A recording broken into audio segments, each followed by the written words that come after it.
ஊரில் கதை புத்தகங்களை படிக்க மிகவும் ஆர்வம் கொண்ட சிறுவன் ஒருவன் இருந்தான். அவன் தினமும் புதிய கதைகளை படித்து நல்ல செயல்களை செய்யவும் நண்பர்களுக்கு உதவவும் விரும்பினான். ஒரு மாலை அவன் தனது அறையில் புத்தகத்தை திறந்ததும் வண்ணமயமான பொன்னான கண்கள் கொண்டு ஒரு கிளி தோன்றியது. கிளி பேசினது. நான் மந்திரத்தபால்காரன் அல்ல, மனம் கொண்ட குழந்தைகளுக்கு மாயக் கடிதங்களை கொடுக்கிறேன். சிறுவன் ஆச்சரியமாக கேட்டான், மாய கடிதங்கள் என்னென்ன? கிளி மெதுவாக பறந்து ஒரு பொன்னான கடிதத்தை சிறுவனின் மேசையில் விழவிச் செய்தது. அவன் அதை திறந்ததும் சின்ன சின்ன மாய ஒளிகள் வெளியே வந்தன.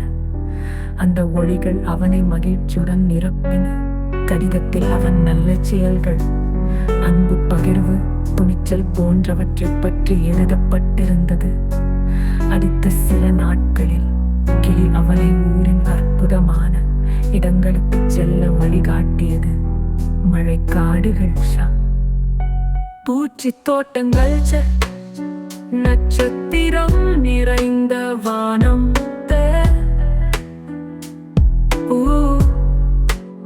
சிறுவன் அந்த அனுபவத்தில் மகிழ்ச்சி அடைந்து நல்ல செயல்கள் செய்யும் மகத்துவத்தை உணர்ந்தான். அவன் புரிந்தது, நல்ல மனசாட்சியால் மட்டுமே வாழ்க்கையில் மாய அற்புதங்களை காணலாம். முடிவில் சிறுவன் தினமும் நண்பர்களுக்கு உதவி செய்து பசுமை பூச்சிகள், விலங்குகள் எல்லாம் மகிழ்ச்சியுடன் வாழும் ஊரை உருவாக்க கற்றுக்கொண்டான். பாடம்: நல்ல செயல் செய்வது, அன்பு பகிர்வது, துணிச்சலாக நடப்பது வாழ்க்கையில் அற்புதங்களை கொண்டு வருகிறது.